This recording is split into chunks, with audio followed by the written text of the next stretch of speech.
Hello and welcome back to MUTV E23. I am your host, Kyli Williams, and today we have some great new things to talk about.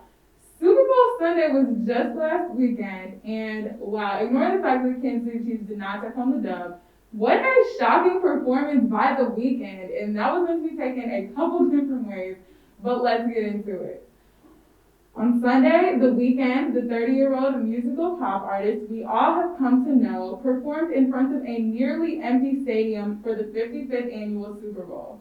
Now, I haven't been keeping up with professional football this past season at all, and honestly, didn't even know that the Super Bowl was coming up, but it was very comforting to know that even COVID could not stop it from happening.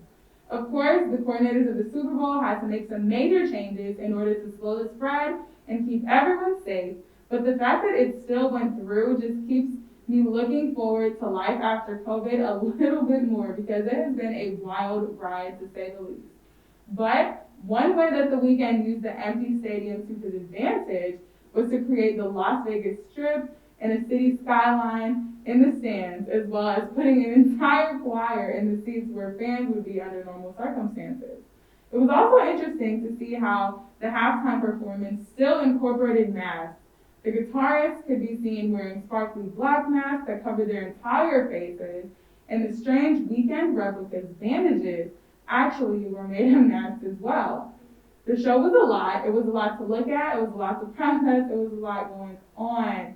From the fireworks to the lights in the tunnel to the full moon and the Las Vegas Strip and the city skyline. Oh my goodness, it was just a busy, busy set. But many people have said that the performance itself was subpar. Corey Parsons from Sports Illustrated says, quote, "I thought it was whack, and next year let's go back to Bruno Mars," unquote, referring to the lack of dancing and choreography and overall entertainment in the show. There have been plenty of memes and opinions shared about the performance, poking fun at some of his camera choices, among other things. But what I and many other fans found very interesting was the ongoing story that The Weeknd seems to have created and has been living out around his most recent album, After Hours.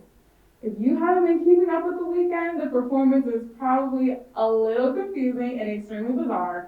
This is not to say that anyone saw it as a typical halftime performance, because it was not. But a quick glance at his Instagram page and a listen to his album may help answer a couple questions. The album After Hours is a story revolving around a man who is descending into insanity. The Weeknd appeared on social media sporting fake bruises. He later arrived at the American Music Awards with bruises as well as a bandaged face. And finally, in tandem with his music video Save Your Tears, which was performed during the halftime show, The Weeknd shared pictures to his Instagram of what seemed to be him with a completely new face, the same face that was seen in his Save Your Tears music video.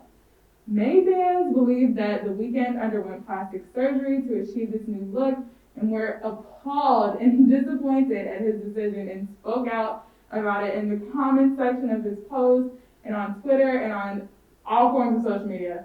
However, a few fans did a bit more digging, as fans always do, and found out that the look was actually achieved by the use of temporary prosthetics, which, as news got out, put many fans at ease about the situation. All in all, the lengths to which The Weeknd has gone to portray this character seem to have been worth it. The album has gained the artist a great deal of attention, and his music video, Save Your Tears, which was released just at the beginning of January, now has over 120 million views on YouTube.